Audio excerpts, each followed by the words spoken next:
President Trump says his administration is making America the best place in the world to do business. The White House has pushed through tax cuts, deregulation, and secured trillions of dollars of investments in the United States. The president says his tariff agenda will spark a manufacturing boom.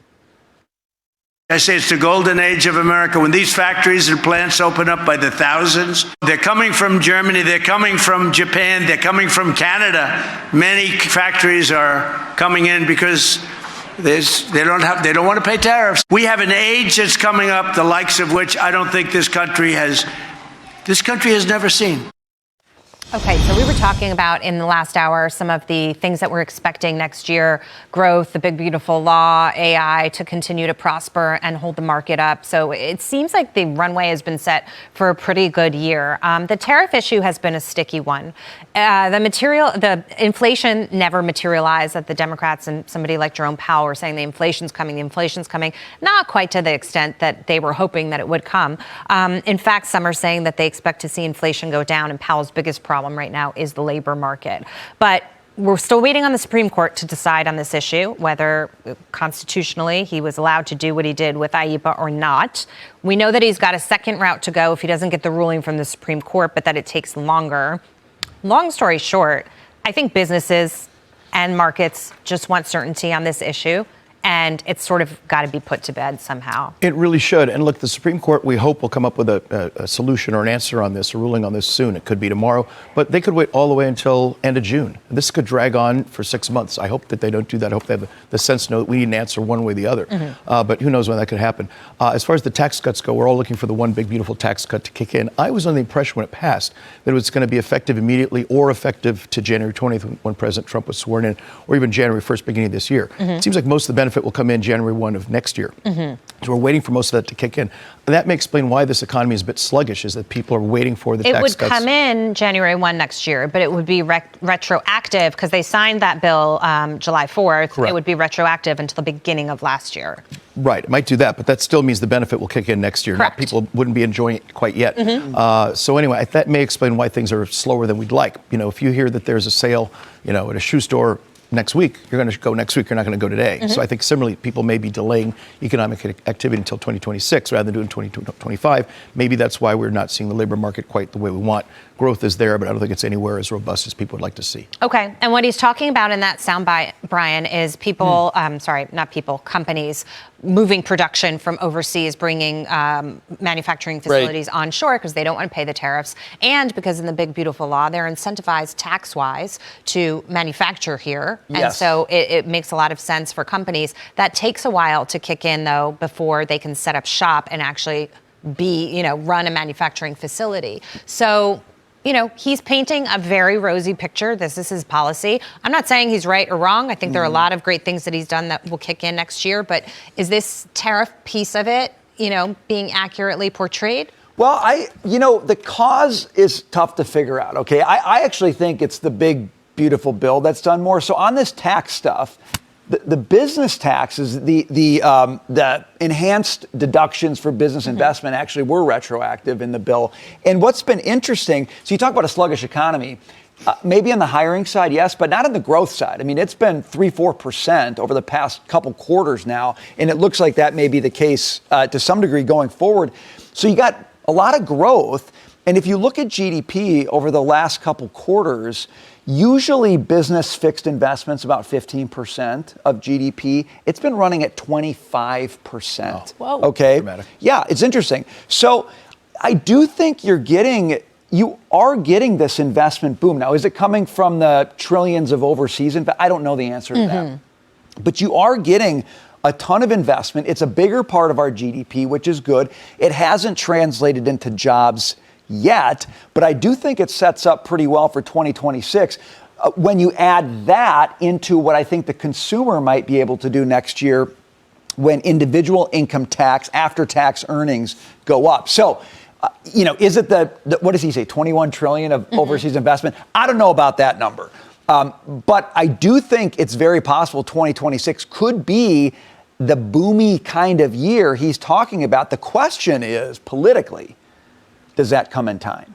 And do people get that message soon enough to say we want to stick with what the president's doing or bring Democrats back in the House? Well, speaking of time, I don't think that anybody was really could anticipate that the Supreme Court was going to take this issue up, that IEEPA was going to be challenged in the way that it was. So when the president comes out and unveils his whole tariff plan, some companies do shift and decide we're going to take advantage of that and we're going to come onshore manufacturing in the United States. In other words, they wouldn't wait to see if the tariffs were struck down because they wouldn't know. So does that, even if the tariffs are struck down, is that enough that really it was in some ways, Dagan, a win for him? It's not a win, whether you like the tariffs or not. It's not a win if the Supreme Court strikes these down fiscally because of where we are in terms of borrowing.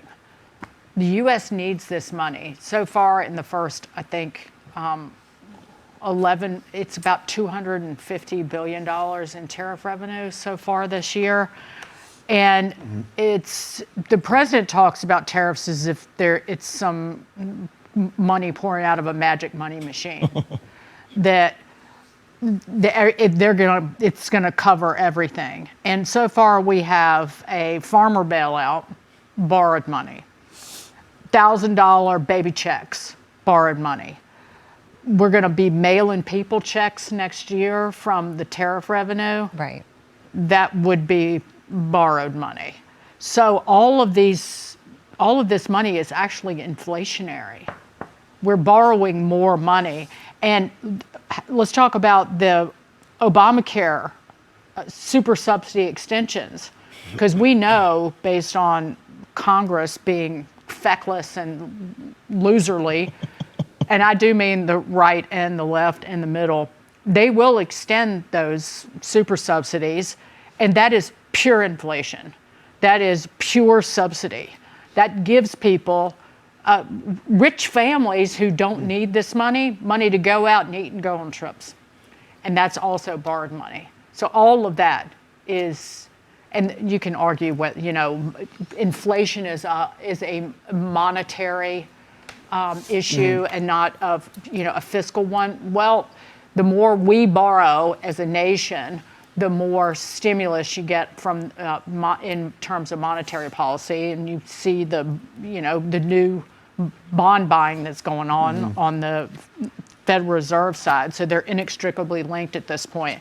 So I think that it's going to be bad for longer term interest rates if and when the Supreme Court, if they rule that these tariffs aren't constitutional. So then do you think if that plays out the way Dagan described, Taylor, that part of the reason the president is hammering these low interest rates, Jerome Powell, he's going to put his own Fed chair in, and the expectation is that rates will come down substantially. Is he trying to equalize somehow there? Did you see what Kevin Hassett said? That that the president has a good view, opinion, awareness about where interest rates would be, but ultimately, if it were him, he would be independent and decide on his own where interest rates would be. I just thought that was fun, and I'll just throw that in there. Did he kind of fall down into second place? Yeah, that might have Fed rankings. Bye-bye, I don't know if those two are tied together. I think he's trying not to freak out the bond market. Well, I agree with that, yeah. So to answer your question, Jackie, one note I read that I loved is next year for the economy, it's going to be more dessert than veggies because of all the liquidity that we've talked about. Dessert being actually a good thing, not the maha thing where I'd prefer veggies. After a brief window of weakness and growth, we will see more dessert versus vegetables in terms of economic policy, which will lead to an acceleration of growth. Tariff policy uncertainty will fade and the positive effects from the BBB will start to work their way through the economy. So that certainly is one view. You started this segment talking about tariffs, and I think giving ourselves now almost a year of reflection or looking back as we sort of a year ago thought the tariffs would come and in what form. We think about what we put this economy through, and I think a lot of people at this point would maybe agree that we wanted the high precision manufacturing. When he talks about this manufacturing boom, I'll never forget that quote that I've shared on TV often where someone came up to me and said, I can't believe you blew up your economy because you wanted to build like a microwave in this country. That wasn't the point. A lot of for people, the point was a big semiconductor fab or a high precision robotic manufacturing. It wasn't to build Nike sneakers or cheap socks, right? And so I think the market has a time to sift through the difference in that, where it wasn't always a $5,000 iPhone because we needed to be made in America. It was what high robotic semiconductor fab, right, or whatever. And so I think that is the tariff policy that people are working their ways through. And I think people can get on board with that, especially in middle America when they've seen many of their towns become manufacturing deserts and there aren't good jobs. How do you differentiate between that versus originally on April when we thought it was like to make socks, right? And no one really knew the plan. And so I think the market has the time to digest the difference in that. Yeah, and there's a national security undertone to what you're talking about, too. So I do think the president is considering those things. We'll have more time to talk about it. Because the flag still stands for freedom, and they can't take that away.